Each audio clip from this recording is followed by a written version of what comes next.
faut qu'on s'entende bien sur ce qu'on peut appeler une crise identitaire. De mon point de vue, c'est le choc entre la mondialisation et ce qu'elle véhicule comme valeur là, et ce qui nous est propre. Et on n'est pas les seuls à être dans cette confrontation. Nous avons, par exemple, une langue, une histoire, des us et coutumes. Mais nous sommes dans un monde qui lui aussi nous fait voir, aux enfants surtout, d'autres modes de vie et de pensée. Alors, et il se trouve que parfois, il y a une tendance à vouloir adopter plutôt ce qui est externe que ce qui est interne. C'est là le premier choc que nous avons. Tous les pays le vivent. Et les pays s'en sont sortis, et je prends l'exemple par exemple du Japon et de la Chine, en trouvant une sorte de mariage harmonieux. Le Japon et la Chine sont aujourd'hui les pays les plus avancés sur le plan technologique, par exemple. Il n'y a pas plus de pays ouverts au monde qu'eux. Ils ont des élites qui ont étudié dans toutes les universités. Ils parlent chez eux l'anglais comme pas d'eux, mais ils ont su en même temps garder un certain nombre de choses qui relèvent de leur culture, à commencer par leur langue et par leurs us et coutumes.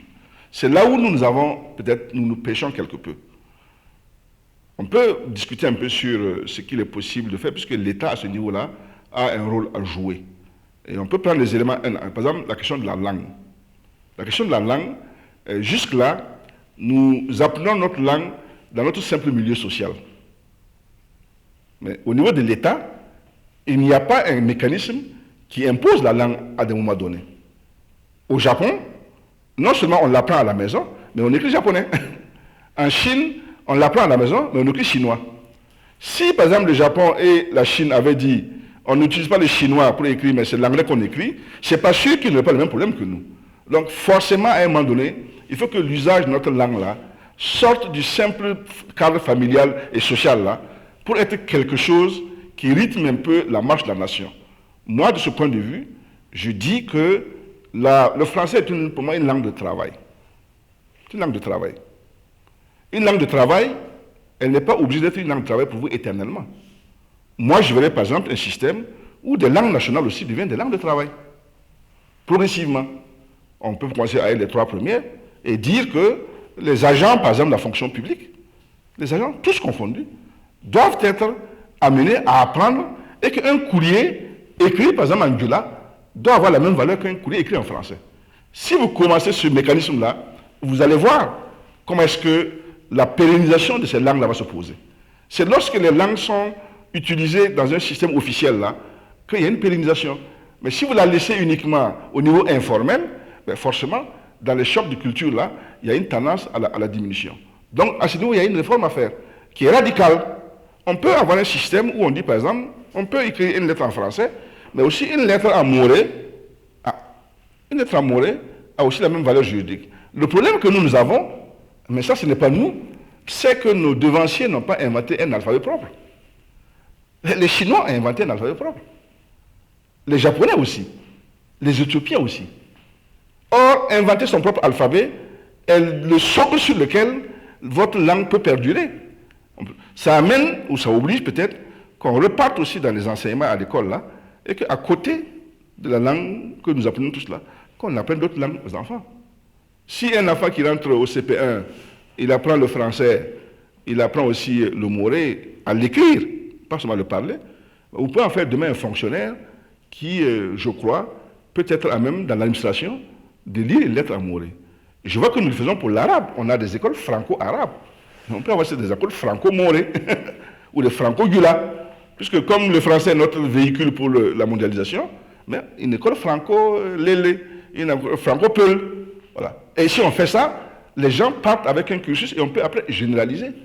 Dans les régions même, ça ne pose pas problème si toutes les langues ne peuvent pas avoir une dimension nationale, il n'y en a que 3. À l'intérieur d'une région, on peut faire des écoles franco-bissa, où on apprend le français, mais même le bissa, si on le parle à la maison, on l'apprend aussi à l'écrire.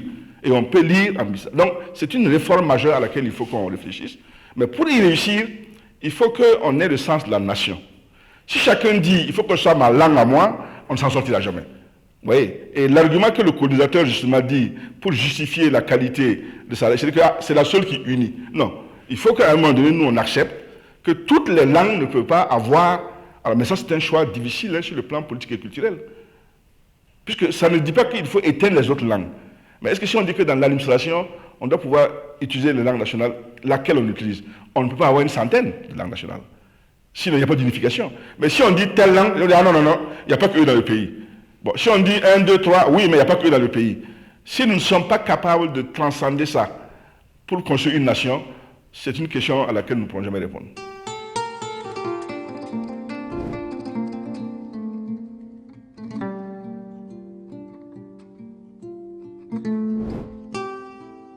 Alors, d'abord, en matière de valeurs, malgré la diversité, on a des valeurs de référence qui symbolisent le voltaïque ou le burkinabé. Ça, on l'a.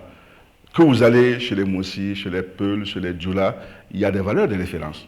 Par exemple, la valeur du respect de soi, la valeur de l'intégrité, par exemple.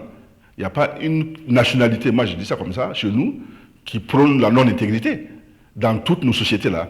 L'idée que tu ne dois pas voler là, c'est une idée qui était implantée, par exemple. Que tu dois être respectueux là des autres, c'est ça. Donc les valeurs, on les a. Elles sont communément partagées. Par-delà, donc ça ne doit pas être compliqué de revenir à ça. Bon. Il y a aussi peut-être des anti-valeurs. Parce qu'une valeur, parfois avec l'évolution du temps, bon, ça peut poser un problème, ou des us et coutumes plutôt, qui ne sont pas acceptables. Ça, on peut le mettre de côté. Mais les valeurs essentielles qui symbolisent, caractérisent le burkinabé ou le voltaïque là, dans toutes les sociétés, on les a.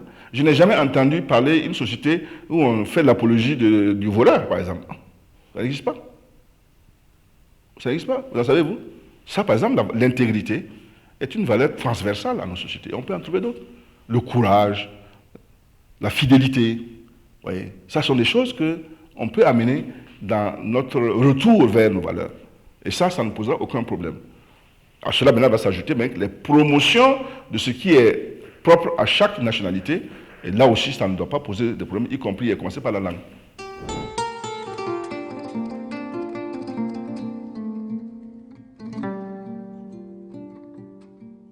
Quand je regarde un peu la musique congolaise, ce n'est pas l'État qui a promu Rochero, ni Kofi Olomide, ni Papa Wemba. Ce n'est pas l'État congolais qui m'a dit que si j'écoute Papa Wemba, d'être content. C'est des gens qui ont émergé et qui se sont imposés même sur le plan international. Et quand vous écoutez, ça va à l'oreille. Ni, comment dirais-je, le coupé décalé de Côte d'Ivoire, qui s'est exporté chez nous. Pourquoi est-ce que nous aussi, on n'a pas des artistes qui sont capables de faire de la recherche pour avoir quelque chose qu'on peut vendre dehors? L'État peut encourager, et je pense qu'il faut qu'il encourage. Mais là, c'est le génie créateur qui marche. Là, j'ai un problème. Est-ce qu'il faut faire des écoles de formation musicale pour ça? Les autres n'en ont pas fait. Quand vous prenez la rumba congolaise, bon, est devenue aujourd'hui une rumba mondiale. Même à l'Occident, depuis le Rochero, qui, quand vous l'écoutez, vraiment ça fait envie d'écouter. C'est un génie. Un génie ne se décrète pas par un État. Un génie sort naturellement. Pourquoi est-ce que les autres ont des génies et pas nous à ce niveau-là? Par exemple, il y en a qui ont eu, à un moment donné, une audience internationale. Je pense à Georges Ouedraogo et Bozambo. Georges Ouedraogo, à un moment donné, dans son style musical, bon, il était écouté dans plusieurs pays. Mais il n'a pas atteint le stade de Kofi Olomide ou comment s'appelle le Sénégalais là, Youssou N'Dour, qui eux ont eu un style musical qui, même si vous n'êtes pas sénégalais, il vous attire. Si vous regardez la manière locale là, ça ne sera pas international. Mais donc c'est à vous de prendre le local là et de voir quel ingrédient je mets. Et c'est ce que font les autres quand vous écoutez Youssou N'Dour. Vous voyez que vous sentez du sénégalais, mais vous sentez aussi de l'international dedans. C'est ça, puisque vous adressez à un public mondial. Vous ne pouvez pas faire quelque chose qui est uniquement local.